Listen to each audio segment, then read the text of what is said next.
আমি একবার আমার এক উস্তাদরে এক মশলা জিজ্ঞাসলাম, এক বেটা সরাসরি সুদ নেয় না, তো এক সার দোকানদারে তার কাছ থেকে টেকা নিতে 50,000, হইলে তোমার দোকানের মাল চামানা ওটা আমার বেশি লাও 50,000 টাকায়, আর তুমি মাসও আমারে 5,000 টাকা বাড়া দিবাই। আচ্ছা, আমি বেছিলাম, তাই হইলে আমি লইলাম আর তুমি দিবাই 5,000। বেসরায়ও বুঝের যে ইখান আসলে কিতা নাই, মাথুন্যা যদি আপনারা তাই ঘটা, আমি বেশি আর না। লৌরায়ও বুঝের ইটা হাসারর লোয়া নাই। ওখান বুঝাইতো স্যার যে আমি সুদ হইয়া নিতাম আসিল, বাড়া হইয়া নিলাম। আমি আমার মিয়া সাহেবরে জিকাইলাম, এই আমার বুখারী শরীফের উস্তাদ, ইটা জায়েজ হইব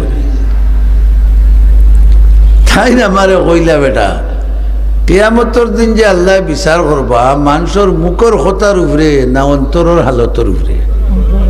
বড় করে কন্যা খাইলে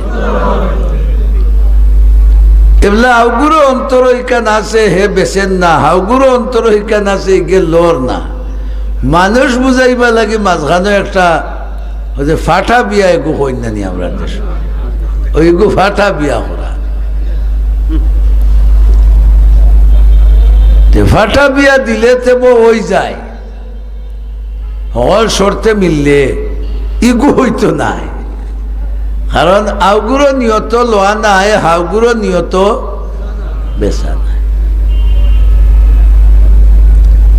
হযরতে আলী কাররামাল্লাহু ওয়াজহাহু যুদ্ধত গেছইন, আর এক কাফিরে কুস্তি দড়ি তলে ফেলাইছে, ফালাইয়া তাইন বুকুর উপরে উঠে গেছে, খোল্লা আত্রাইলিটা। আর ওই সময় হিগিয়ে তার উপরে সেফ দিলেছে, আর কোথাও ফারছে না, আর কি থু করে গুসার ছুটে সেফ কতখান দিলেছে। আর তাইন তার বুকুর উপরে থেকে লামিয়া ছাড়িয়ে আসছে। কেউ জিকাইলা যে অত তাওয়ে ভাইয়া ছাড়লা এখানে, আগে তো আমি তার লগে কুস্তি ধরে হুতাইছি খারও আসতে, আল্লাহ নারাবিঙ্গর আওয়াজ না ছুটনি, খারও আসতে আল্লাহরও আসতে। আর এখন যে আমার মুখ সেফ দিছে, যদি আমি মারি তে কি জানি ওখান হয়ে যেত পারে যে আমার উপরে সেফ দেওয়ার কারণে আমার গুসা উঠছে আর আমি মারছি। সুবহানাল্লাহ, বড় করে হোকা।